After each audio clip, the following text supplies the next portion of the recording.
Bom, então, boa noite. Meu nome é Bianca. Eu sou médica formada pela Universidade Federal do Acre e atualmente eu sou R1 de ginecologia e obstetrícia na Universidade Federal de Viçosa. Então, hoje eu vou falar um pouquinho para vocês sobre anticoncepção, métodos contraceptivos. Bom, quando a gente vai falar de anticoncepção, a gente tem que pensar que ela faz parte do planejamento familiar.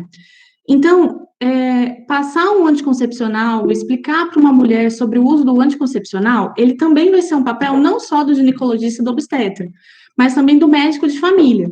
Então, a maioria de vocês, quando se forma, ou vai para uma porta de pronto-socorro, ou vai para um posto de saúde. Então, é extremamente importante a gente saber quais métodos contraceptivos a gente vai poder usar para as mulheres, né? E não só o GO é o responsável por passar esses métodos.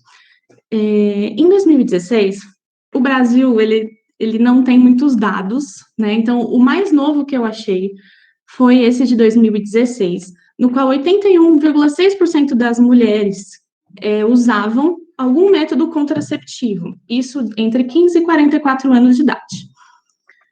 Então, os objetivos da minha apresentação, primeiramente, é passar alguns conceitos para vocês que são essenciais para as escolhas dos métodos contraceptivos, falar um pouquinho sobre os métodos reversíveis, que são eles os comportamentais, os de barreira hormonal, os métodos irreversíveis, que são os métodos cirúrgicos, e vou também falar um pouquinho de alguns casos clínicos. Então, falando de alguns conceitos específicos, o índice de Peer, ele é um índice que vai mostrar para a gente qual é o número de falha dos anticoncepcionais, dos anticontraceptivos, no qual ele vai pegar... Ai, meu Deus. Aqui. Ele vai pegar o número de falhas que ocorreram num grupo de 100 mulheres, dentro do uso delas, de 12 meses. Então, durante um ano, ele vai acompanhar 100 mulheres que usam, por exemplo, a camisinha. E aí, ele vai fazer essa conta de quantas vezes essa mulher engravidou e no número total de meses que essa mulher fez o uso desse contraceptivo. E uma coisa que a gente precisa prestar atenção quando a gente vê uma tabela do índice de Peer é que ele vai mostrar para a gente a falha teórica, que é justamente a eficácia desse método. O que é eficácia? São as condições ideais e recomendadas de uso, ou seja, falando um pouco sobre a camisinha. Se a paciente ela faz o uso correto, ou seja, coloca a camisinha durante todo o processo, toda a relação sexual, não colocando só na hora da penetração, então ela vai fazer o uso correto e esse método vai ter eficácia, né? Ele não vai, se ele falhar, vai ser dentro da falha teórica. Agora, quando a gente fala de falha de uso, isso é sobre a efetividade do método, ou seja, quando a paciente ela não vai usar dentro das recomendações que o fabricante propõe, ou seja, a camisinha ela vai colocar só depois quando realmente ela for ter a relação. Antes, todas as preliminares, ela não usar a camisinha, isso a gente já vai falar que é uma falha de uso, e aí a gente vai estar falando da efetividade do método contraceptivo, diferente da eficácia, que são realmente as condições ideais e recomendadas de uso dos contraceptivos. Essa daqui é a tabela que fala da efetividade e também da eficácia, né, dos diferentes métodos anticoncepcionais durante o primeiro ano de uso desses métodos. Então, a gente tem o uso perfeito, que vai ser o uso correto do método, e o uso típico. A gente tem dos menores índices, que a gente tem os implantes, vasectomia, o sistema intrauterino de levonorgestrel, ligadura, DIU de cobre, injetável, combinados, progestágeno isolados, diafragmas, preservativos, os comportamentais e nenhum método. Então, a gente vai se basear pelo índice de Peer para escolher um método contraceptivo anticoncepcional para essa mulher. E aí, uma pergunta extremamente importante é como que a gente vai eleger um método para essa paciente? A primeira coisa que a gente vai perguntar é quando essa paciente ela pretende engravidar. Como assim? A paciente ela vai chegar no seu consultório e ela vai falar que ela quer ter um método anticoncepcional, mas que ela vai engravidar daqui a um ano. Ela pretende engravidar daqui a um ano. Então, você vai ter que ter em mente que oferecer para ela um implante, um DIU de levonorgestrel ou um DIU de cobre, não vai ser uma boa ideia, porque esses métodos são métodos que têm uma validade de 3 a 5 anos. Então, a gente vai ter que pensar em métodos que são, que seu uso, por exemplo, um anticoncepcional oral, uma camisinha. E aí a gente também tem que perguntar qual é o método que essa paciente deseja. Porque às vezes essa paciente, ela vai falar para você que ela não quer usar nenhum hormônio. Então não adianta você pensar e explicar para ela que o método hormonal é melhor se a paciente não quer usar. Então, além de perguntar quando ela pretende engravidar, é extremamente importante a gente perguntar o que ela deseja, se ela já tem alguma ideia em mente. Outra coisa são quais as queixas da paciente. Às vezes essa paciente ela vai chegar falando que ela tem um fluxo menstrual extremamente aumentado, ou até muita dismenorreia, né? Muita cólica menstrual. Então, alguns métodos contraceptivos não vão ser os mais ideais, eles podem até fazer a função dessa paciente não engravidar, mas você não vai estar sanando as reais queixas, né? O porquê que essa paciente procurou você. E principalmente nos métodos contraceptivos, a gente tem que pensar em comorbidades, já que algum desses métodos, eles, dependendo da comorbidade dessas pacientes, eles vão ser completamente contraindicados. Alguma dúvida? Eu não consigo ver vocês. Acho que até agora tá tudo ok. Ah, obrigada. Bom, falando um pouquinho dos critérios de elegibilidade, eles também foram feitos pela OMS. Eles colocaram, dependendo das comorbidades ou certas patologias das pacientes, eles colocaram todos os métodos anticoncepcionais. Aqueles que são categoria 1, eles podem ser empregados sem restrições. Categoria 2, são métodos que podem ser empregados. As vantagens, elas vão superar os riscos comprovados e possíveis daquele método.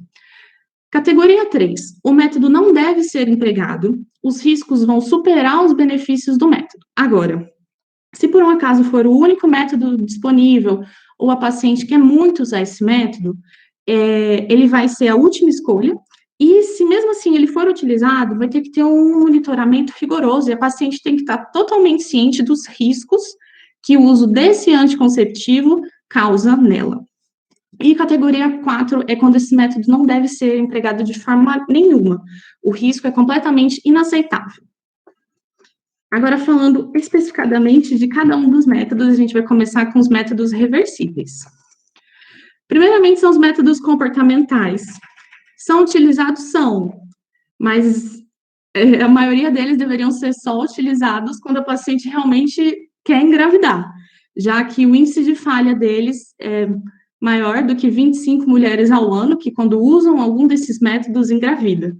A gente tem a tabelinha, né, que a paciente, ela precisa conhecer muito seu ciclo menstrual e ter um ciclo extremamente regular.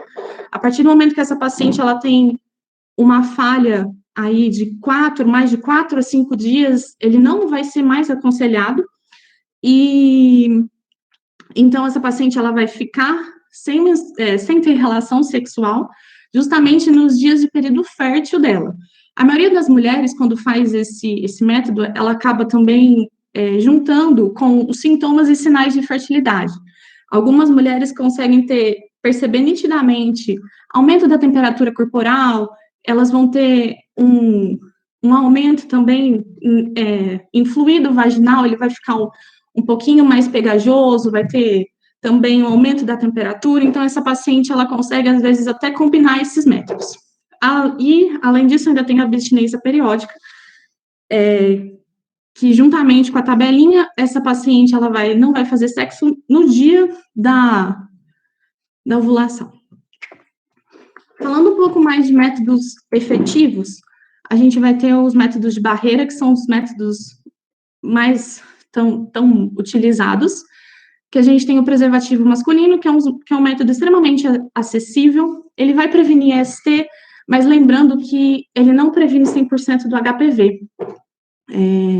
Tem essa desvantagem. Não vai ser utilizado em pacientes que têm alergia ao látex. Algumas mulheres acabam tendo, até homens. Só um pouquinho, gente.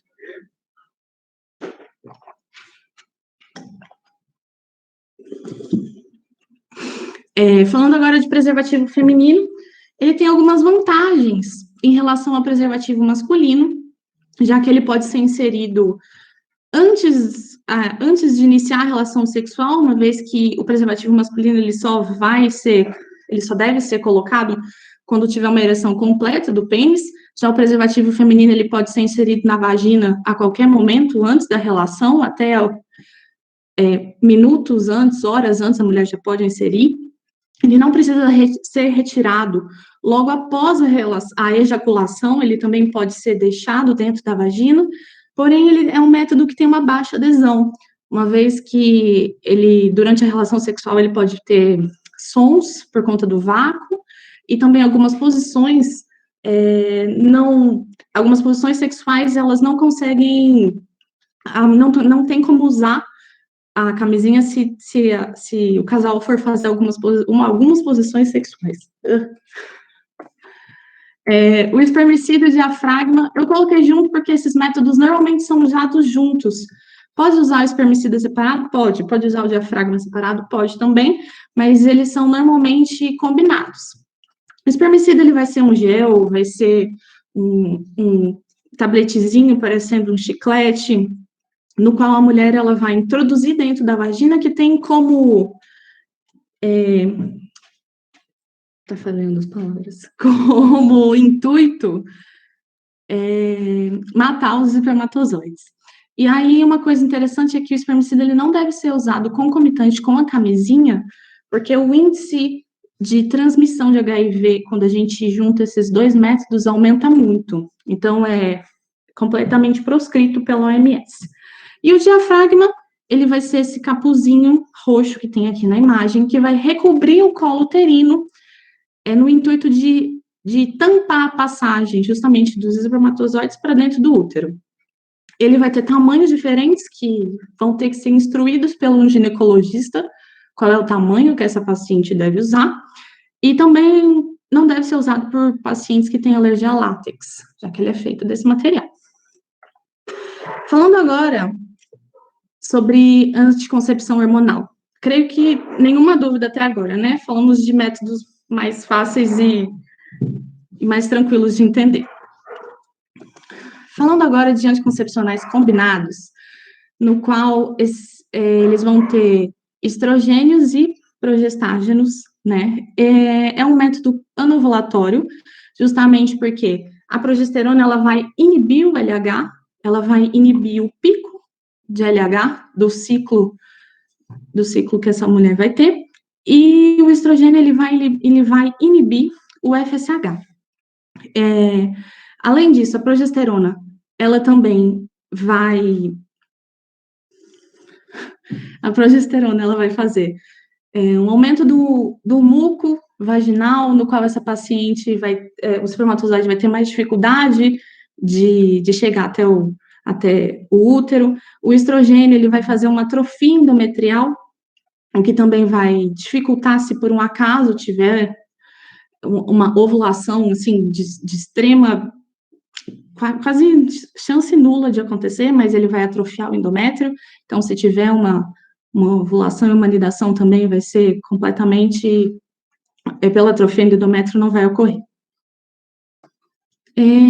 As pacientes que a gente vai selecionar para o uso de anticoncepcionais, né, combinados, são pacientes menores de 35 anos, nas quais não tem distúrbios de absorção intestinal, isso porque essa paciente vai tomar um comprimido, e se ela não conseguir absorver esse comprimido, ela vai ter muitas variações nos picos de progesterona e estrógeno, então essa paciente pode menstruar, pode não ter o efeito correto desses anticoncepcionais, sem fator de risco para TVP e pacientes não fumantes. Sem fator de risco, a gente fala sobrepeso importante, hipertensão, diabetes.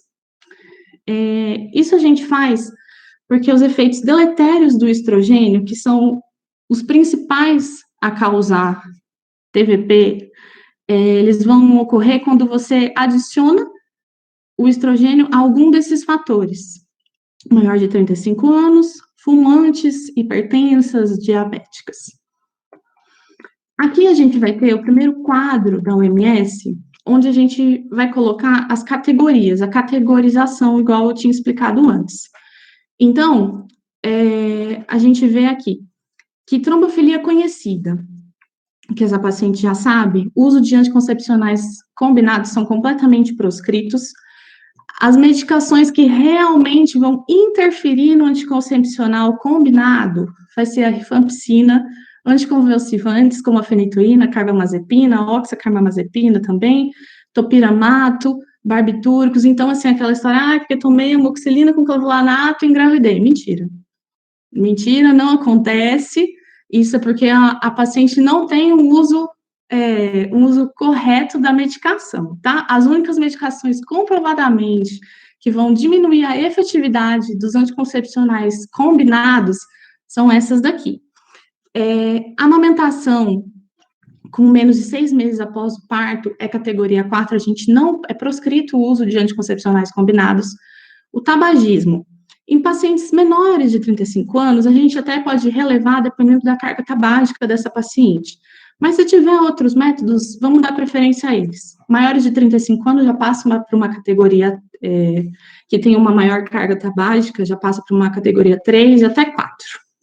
Igual eu falei antes, pacientes com fatores de risco para doença arterial, como diabetes, pressão alta, ela também vai ter uma categoria 3 e 4.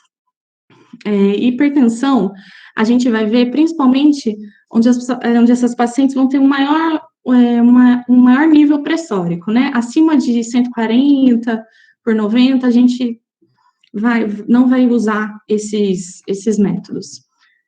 Doença vascular, se essa paciente tiver um tromboembolismo venoso pulmonar já apresentado, a gente não vai usar. Isso pode ser dentro da gestação, na gestação, fora, de qualquer jeito. Enxaqueca com áurea em qualquer idade também é um ponto muito importante. Câncer de mama também. Diabetes, a gente só vai começar a pensar em tirar esses anticoncepcionais combinados quando a paciente tem mais de 20 anos dessa diabetes. Com menos de 20 anos de diabetes, a gente pode ainda usar esses métodos.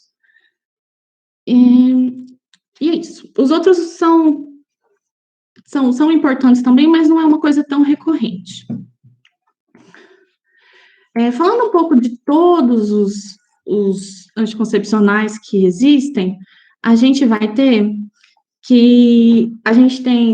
o etinil estradiol, que tem diversas doses, vai de 50, 30, 35, 40, 20, 15, sendo 15 de menor concentração e de 50 de maior, o valerato de estradiol e o estradiol em si.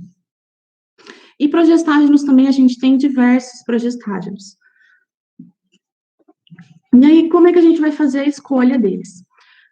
Dos estrógenos, né, dos estrogênios, o que mais vai estar disponível é o etinil estradiol, né? E aí, assim, quanto maior a concentração de etinil estradiol, maior a chance, maior é o índice de TVP. E aí, os estudos demonstraram que não tem diferença de efetividade entre uma concentração de 50 microgramas de estradiol e de 15 microgramas de estradiol. Então, a gente não precisa passar para uma paciente um anticoncepcional que tenha 50 microgramas de concentração de estrogênio, porque o de 15, ele vai ter o mesmo efeito, um efeito de atrofia endometrial. A única coisa é que aqueles anticoncepcionais que ficam entre 30, 20 até o 35, os estudos não conseguiram ver diferenças nos índices de TVP, entre a menor concentração que 15 e esses que ficam entre 30 e 20. E aí, os anticoncepcionais que têm estrogênios com 15 microgramas, eles costumam dar mais spot, mais escapes. Então, às vezes, é preferível a gente passar um de 30 e 20, já que o índice de TVP, que é o que todo mundo tem medo, quando a gente fala de anticoncepcional combinado, então a gente pode escolher uns de 30, os que tenham etinil estradiol entre 30 e 20. Já falando um pouquinho de progestágenos, a gente tem gestogênio, drospiridon, vários deles, nem decoro todos os nomes, mas o que a gente mais vai usar é o levonorgestrel, justamente que ele é a escolha onde vai ter o menor risco de trombose. Quando o levonorgestrel, ele não é o mais novo progestágeno criado. Existem novos progestágenos de terceira e quarta geração que foram lançados com a promessa de que eles teriam menor índice, menor chance, menor risco de causar uma TVP. Mas aí uma meta-análise feita em 2015 no Reino Unido mostrou que a maioria desses estudos que falavam que esses progestágenos mais novos, eles foram patrocinados pelas indústrias farmacêuticas, que justamente fabricavam essa medicação, e aí eles fizeram uma meta-análise onde tiraram todos esses estudos patrocinados e viram que realmente o levonorgestrel é o que tem o menor risco de trombose entre todos os progestágenos disponíveis. E aí eu fui procurar também recentemente, então a gente tem 2 revisões sistemáticas brasileiras, uma de 2020, outra de 2021, que corroboram com isso.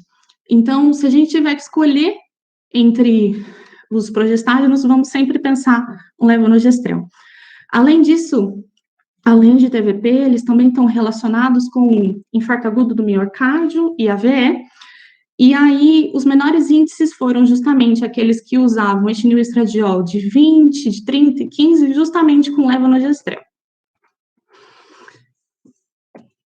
Agora, alguma dúvida em anticoncepcionais combinados, que é o mais difícil que a gente tem, é o que a gente tem mais dúvida mesmo, porque é muita coisa, e junta com isso de TVP. Acho que até agora tá tranquilo, mas se alguém tiver alguma dúvida, gente, pode abrir o áudio, pode conversar sem problema nenhum, tá? Ok, então. Então, eu vou continuar. Passando para anticoncepcional de progesterona agora, que estão dentro dos anticoncepcionais orais, a gente tem as minipílulas que vão ter a noretindrona e o levonorgestrel. A gente precisa lembrar que eles não são métodos anovulatórios, eles só vão fazer o espessamento do muco e vão inibir a implantação do embrião. Esses métodos, né, a minipílula, ela vai ser mais indicada para paciente que está justamente em amamentação exclusiva nos primeiros 6 meses pós-parto, porque ela vai ter ainda junto o fator da amamentação que pode ser anovulatória, se ela fazer de 3 em 3 horas de amamentação exclusiva, aí a gente combina a minipílula e aí essa paciente vai estar mais protegida contra uma nova gestação. E a gente tem a progesterona isolada, que é o levonorgestrel, que ele causa 97% de anovulação e também espessamento do muco, que vai dificultar a subida dos espermatozoides, e ela vai ser uma boa escolha justamente para as pacientes que não podem fazer uso de estrogênio por conta de algum fator de TVP, que possa aumentar a TVP, ou IAM e AVE. Coloquei aqui os critérios de elegibilidade, né, da OMS, então, justamente, somente de progestágeno. Então, aqui a gente pode ver que o tabagismo, que era uma categoria 3 a 4, dependendo da idade da paciente, ele vai virar categoria 1, só com o anticoncepcional, né, só de progestágeno. Hipertensão, a gente vai, de novo, virar uma categoria 1, uma coisa que era uma categoria 3 antes, com os combinados. TVP aguda, história de TVP, mesmo em anticoagulante, os hormônios via oral, eles são contraindicados ainda, categoria 3 e 4, mas a gente vê uma história familiar, veias varicosas, a gente consegue usar eles sem problema nenhum. Aqui falando da diabetes, ela também vai ser tipo 1, tipo 2, né, diabetes tipo 1, categoria 2, diabetes tipo 2, categoria 2, lembrando dos mais de 20 anos de diabetes, aí eles vão virar também categoria 3 e 4, junto com os anticoncepcionais combinados. Outra coisa importante é a enxaqueca, mas enxaqueca sem áurea a gente consegue usar sem problema. Com áurea em qualquer idade, a gente também consegue usar para início de escolha. Lactação. Antes de 6 semanas é categoria 2. A gente normalmente passa depois disso, já que a paciente ela vai ter um período de abstinência normalmente de 40 dias pós-parto, né, que é o que a gente orienta, mas se a paciente ela já falar que não vai cumprir esses 40 dias, a gente pode entrar com o uso da progesterona, da mini pílula. Falando agora de anticoncepção hormonal não oral. Então, a gente vai ter os métodos combinados, que são aqueles que vão ter estrógeno e progesterona da mesma forma, só que aí, às vezes, a paciente ela não vai ter uma boa adesão com o uso de medicamentos via oral, não quer tomar um comprimido todo dia, então a gente vai ter umas outras opções. O anel vaginal, ele é um anel que ele é inserido na vagina, e ele vai ser inserido no início do ciclo, vão ser usados durante 3 semanas, você vai tirar durante 7 dias, que é justamente a pausa do anticoncepcional, né, via oral que a gente faz, ela vai menstruar normalmente, e depois vai recolocar, inserir de novo esse anel vaginal. Os índices de pacientes que reclamam, que falam que que o parceiro sente durante a relação sexual, são muito, muito baixos, e é um método muito bom que pode ser usado. O adesivo também é um método combinado, que vai ter estrógeno e progesterona, ele vai ser trocado semanalmente.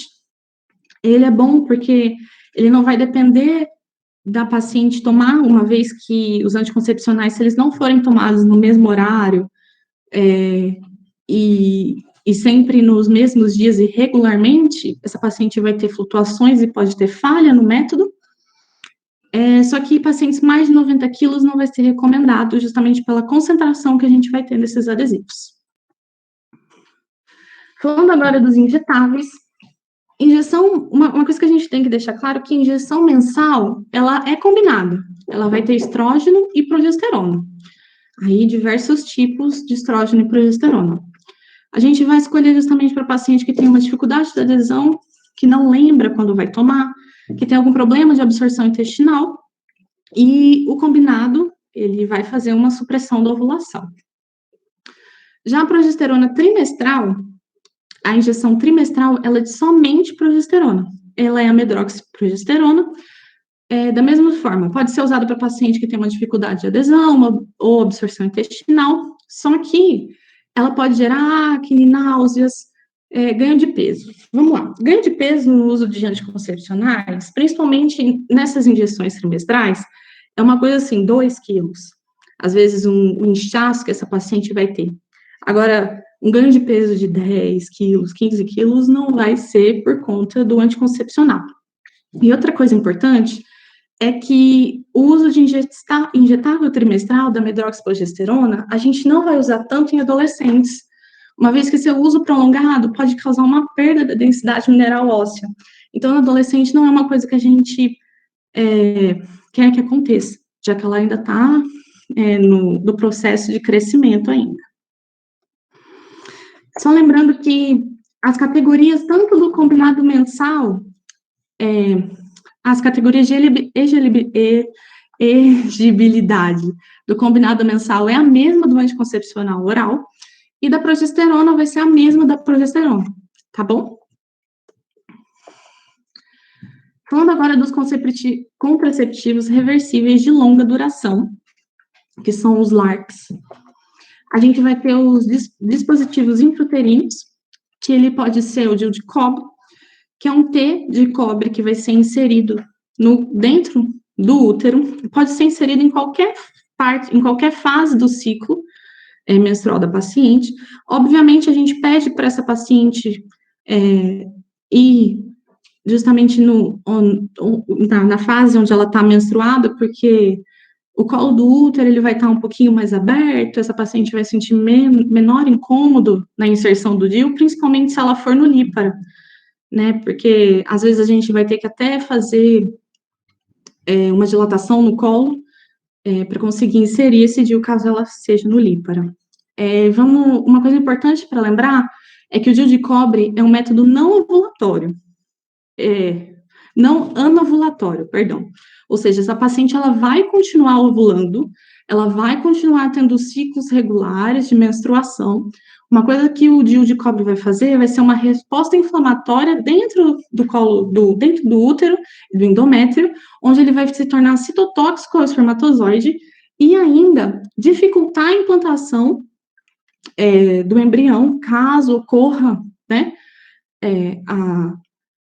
a fecundação, e também ela dificulta a movimentação do óvulo pela tuba uterina.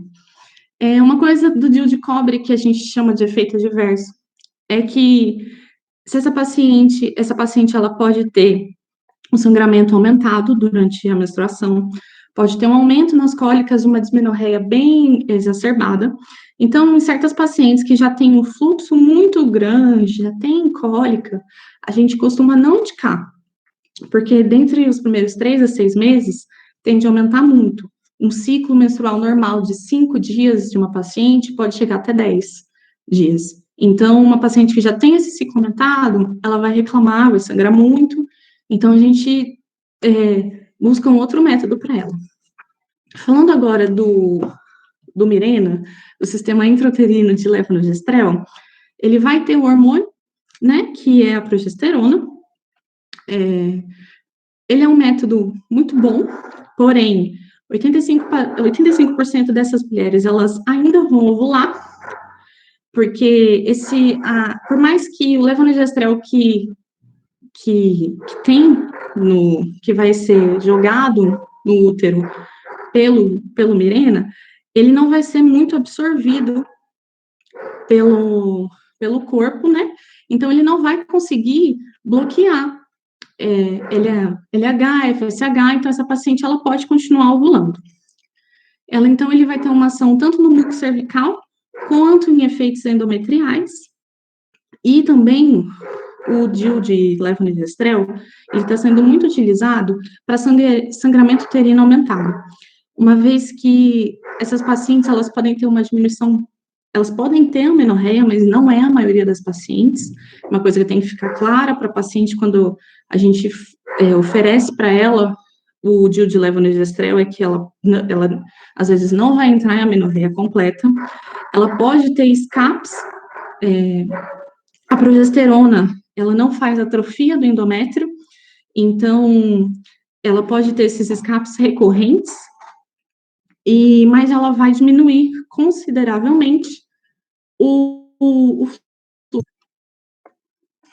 Aqui a gente tem os critérios de elegibilidade, tanto do DIU de cobre, quanto do DIU de levonorgestrel.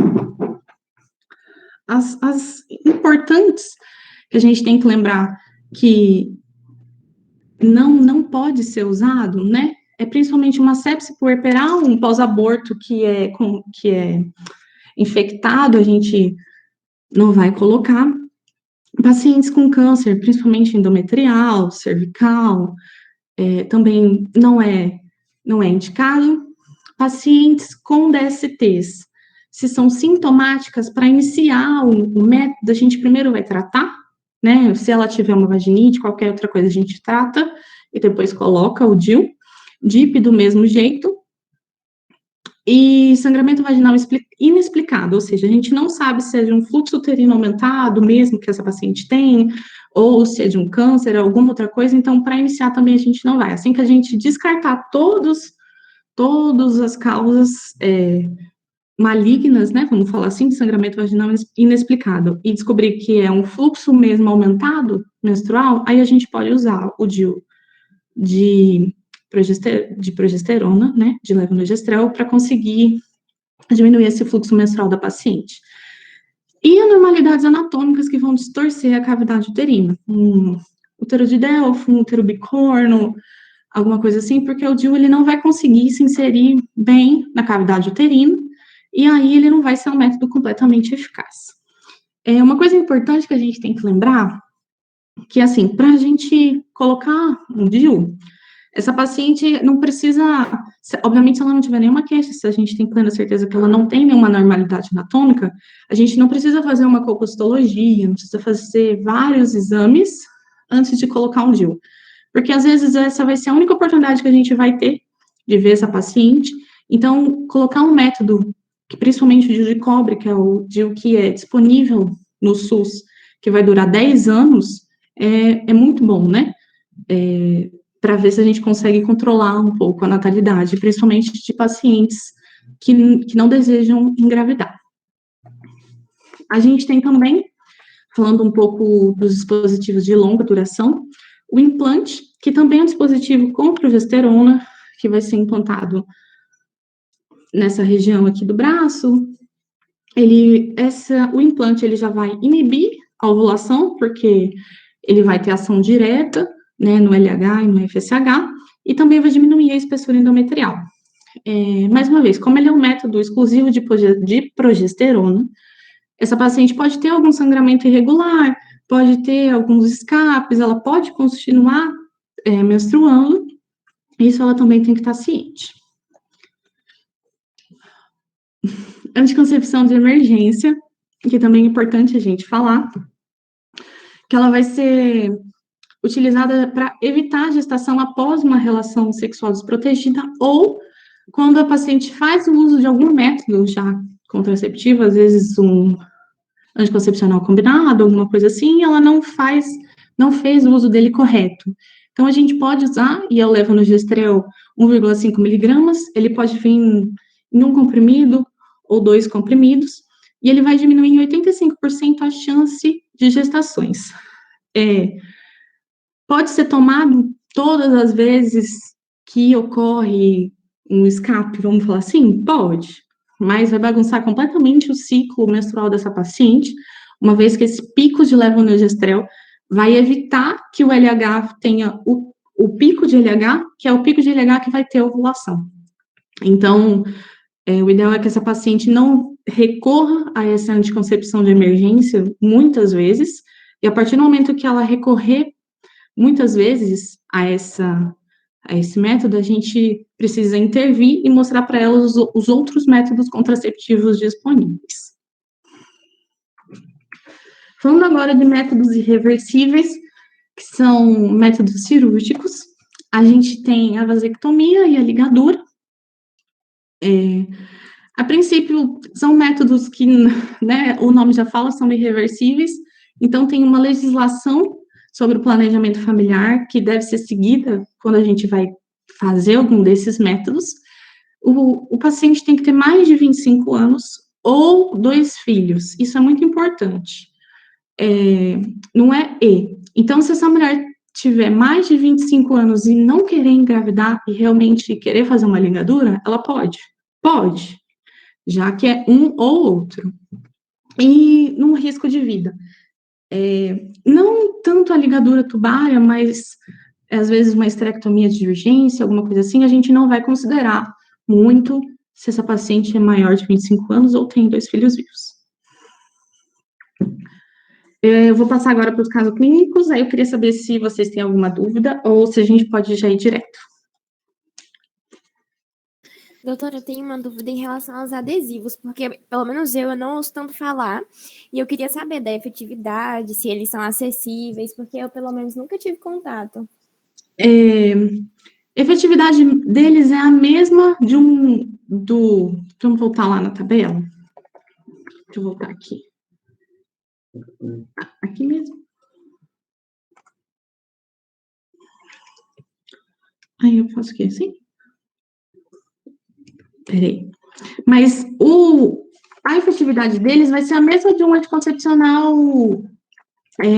oral, né? Porque ele vai ter estrógeno e progesterona, até mais efetivo ainda, porque ele não vai depender da lembrança dessa paciente de tomar o anticoncepcional, né? Você vai colocar ele na pele, e aí a cada semana você vai trocar ele, vão vir 3 adesivos na caixa, e semanalmente você troca. Aí faz a pausa de 7 dias e coloca novamente o adesivo. Eles eram muito disponíveis, mas eu não sei por que de uns tempos para cá, eles não estão tão disponíveis no mercado. É, não sei se pararam de fabricar, o valor deles também é muito alto e não tinha uma procura tão grande aqui no Brasil como um todo, mas eles eram também muito usados, os adesivos, para reposição hormonal, de mulheres na menopausa. Então, era um método muito aceito por essas mulheres, né, e de fácil uso, só que como não tinha uma procura tão grande, eles foram tirando do mercado, então hoje em dia é bem difícil achar, mas ainda é um método que pode ser utilizado. Entendi, doutora. Obrigada. Nada. Aí. Cadê? Achei.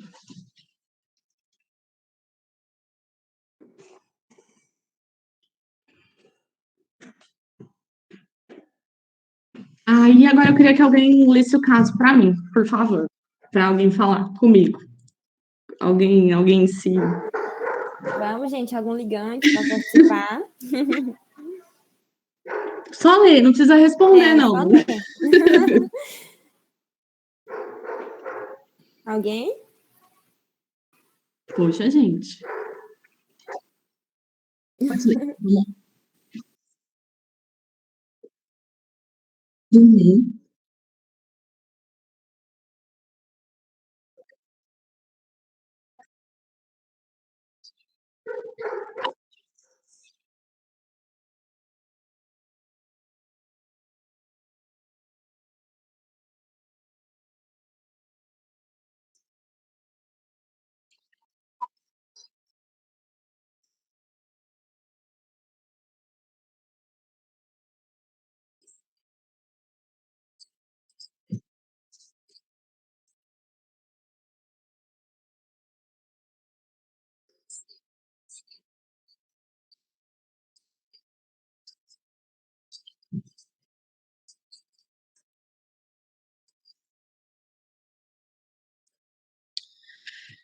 E aí? Alguém quer responder? Alguém se habilita? Alguém fala, ou por que não pode usar alguma dessas opções? Eu quero que vocês participem agora, para eu não participar sozinha aqui.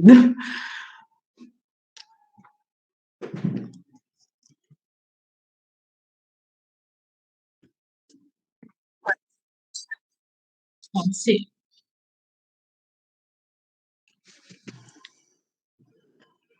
Ninguém? Ai, meu Deus. Já tá no caso 2, na Ah, projeção. desculpa, peraí. Mudou sem querer, gente. Pronto, perdão. Voltou.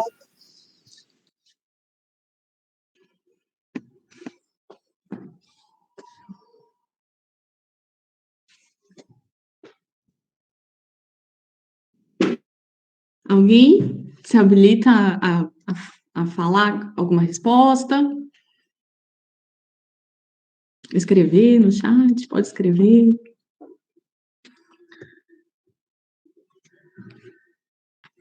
Vou dar umas dicas. Alguém falou, Jonas falou de. Vamos lá. Essa paciente, as coisas principais que a gente tem que ver. Essa paciente, ela tem já 38 anos, ela quer ter ela vai ter relações sexuais com um novo parceiro, e ela quer uma orientação contraceptiva, porque provavelmente ela não quer engravidar. E aí a gente vai ter que prestar atenção naquelas comorbidades que eu tinha falado para vocês lá no começo. Essa paciente, ela tem já um tromboembolismo venoso relatado no puerpério do segundo filho, ou seja, ela tem esse caso, ela faz uso de cigarro, 10 cigarros dia, e ela tem 38 anos. Então, será que o uso de um anticoncepcional combinado, seja ele anel vaginal hormonal ou adesivo, vai ser o melhor para essa paciente?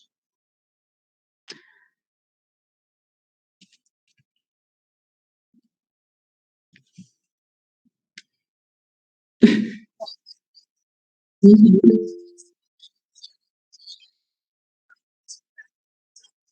Uhum.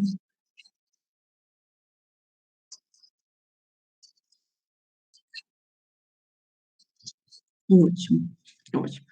Então, nas opções que a gente tem aqui, então, o anel vaginal hormonal, ele já seria descartado, porque o anel vaginal hormonal, ele é um anticoncepcional combinado, então ele está descartado. O implante subcutâneo, ele tem o uso... Ah, e eu pulei aqui. O sistema intrauterino de levonorgestrel, ele pode ser usado? Pode, porque ele só tem progesterona.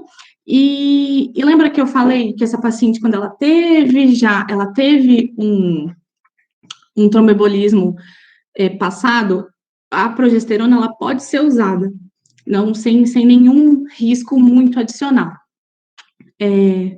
Então, o implante, ele também pode ser usado, já que essa paciente é só de progesterona, e aí o adesivo, ele não vai ser uma boa escolha, justamente por conta que ele é um anticoncepcional combinado.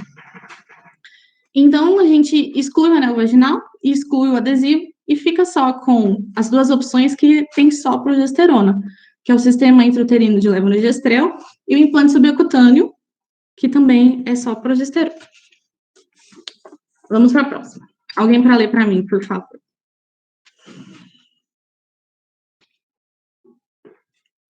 Eu vou chamar alguém. Rebeca. Boa, doutora. A Rebeca já leu? Não sei se foi a Rebeca que tinha lido. Rebeca? Não, ela não leu ainda. Rebeca não quer ler. Eu posso ler, gente, só que a minha internet está ruim. Se cortar, vocês me avisem. Tá bom, obrigada. Paciente de 36 anos, gesta 2 para 2, procura ambulatório de ginecologia desejando orientação contraceptiva. Na anamnese, a paciente revela ser fumante e portadora de dismenorreia e hipermenorreia. A aferição de pressão arterial evidenciou níveis de 140/90. Com relação à orientação anticoncepcional dessa paciente, é correto afirmar que os DIU de cobre seria uma indicação excelente. Métodos de barreira são os únicos indicadores para essa paciente. C, se o LNG, sistema intrauterino liberador de levonorgestrel, seria uma opção adequada. E D, AOC, anovulatórios orais combinados, não apresentam contraindicação para essa paciente. E aí, gente? Lembrando justamente do caso, essa paciente tem 36 anos, ela é fumante, aqui não relatou quantos cigarros dia, e ela tem dismenorreia e hipermenorreia. Ela tem uma pressão de 140/90, que é um nível até aceitável. Então, o que a gente pode usar para ela?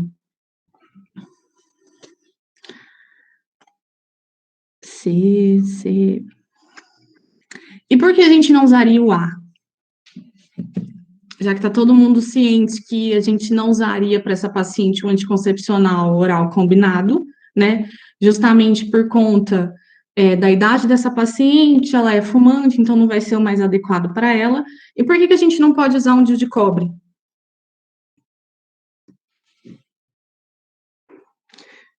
Ok, estão falando aqui comigo.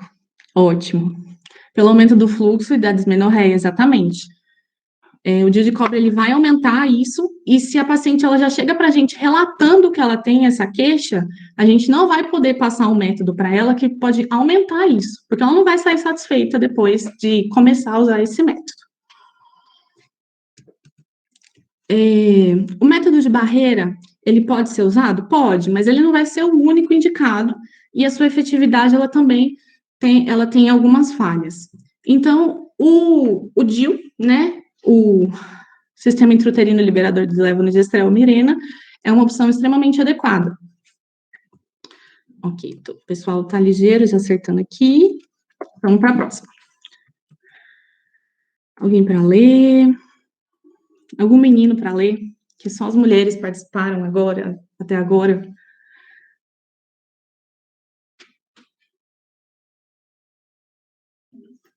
Vou ler aqui. Tá bom.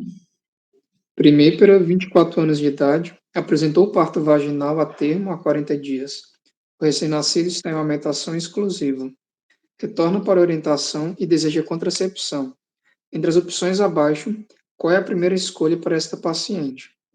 A. Implante subdérmico de levonorgestrel, abstinência periódica, contraceptivo hormonal oral combinado, coito interrompido.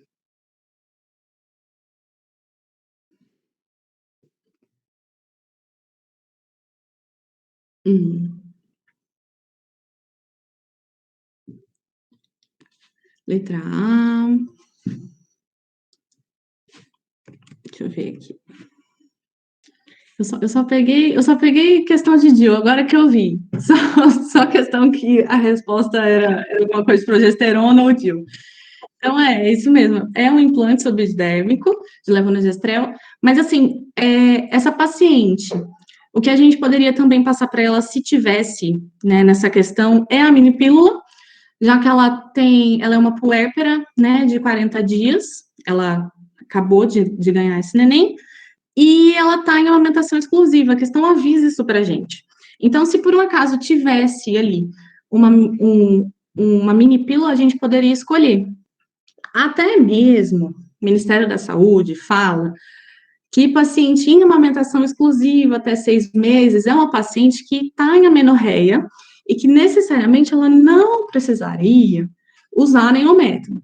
Mas se a paciente está falando para a gente que ela vai ter relação e ela procura porque ela quer se prevenir, não tem por que a gente falar, não, pode ir para casa, usa só a amenorreia da lactação, que assim, um método comportamental que às vezes. Aí o neném cresce com 6 meses, aí ela começa a espaçar as mamadas, e aí de 4 em 4, 6 em 6, aí a gente já perdeu total a amenorreia que é proveniente da lactação, da amamentação exclusiva. Então, é mais fácil a gente entrar com algum método, que pode ser realmente o implante, até o DIU, de progesterona, ou a mini pílula também. O coito interrompido, não, né? Eu já falei que é uma ótima escolha para quem quer engravidar. E a abstinência periódica também são métodos comportamentais que não são tão efetivos. E a última. Peraí, alguém pergunta. O implante ele tem uma duração de 3 anos. O implante de progesterona, 3 anos. O Mirena, o Kyleena, que é o novo, né, que acabou de surgir, também são de 3 a 5 anos. E o DIU de cobre ou de prata, 10 anos de duração. Tá bom.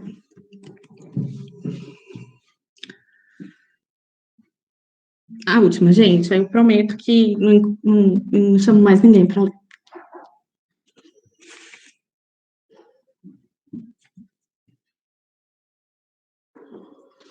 Eu vou chamar alguém. Gostei da ideia. Quem tá aparecendo aqui para mim? Amanda, deixa eu ver aqui. Um outro menino, já que só um menino. Paulo tá aí?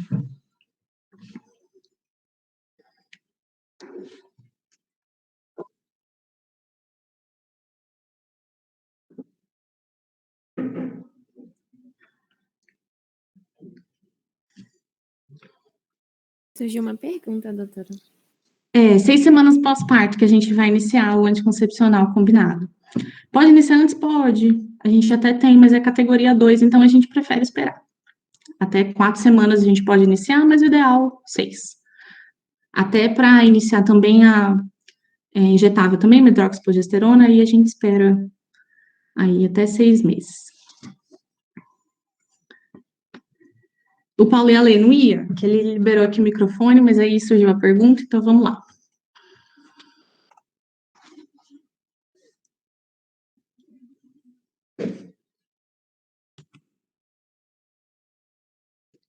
Não vai ler? Paulo. Só ler a pergunta. Só ler o caso.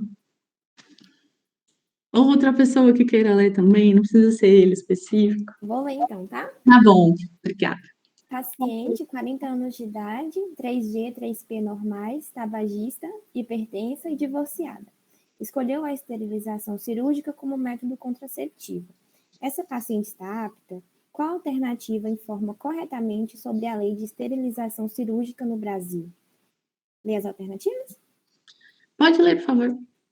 Letra A, sim, idade mínima de 35 anos e 2 filhos.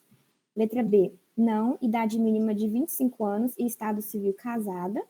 C, sim, idade mínima de 25 anos ou 2 filhos. D, não, idade mínima de 35 anos e estado civil casada.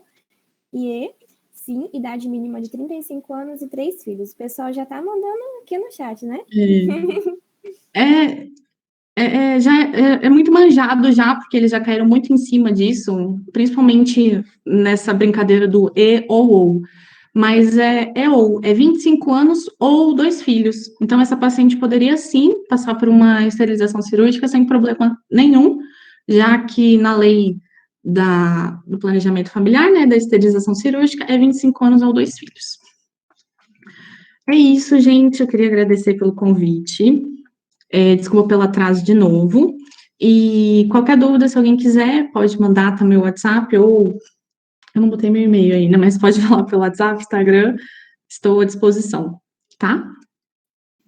Muito obrigada, doutora. A aula foi ótima. A gente ficou muito feliz que a senhora aceitou o nosso convite, muito honrados.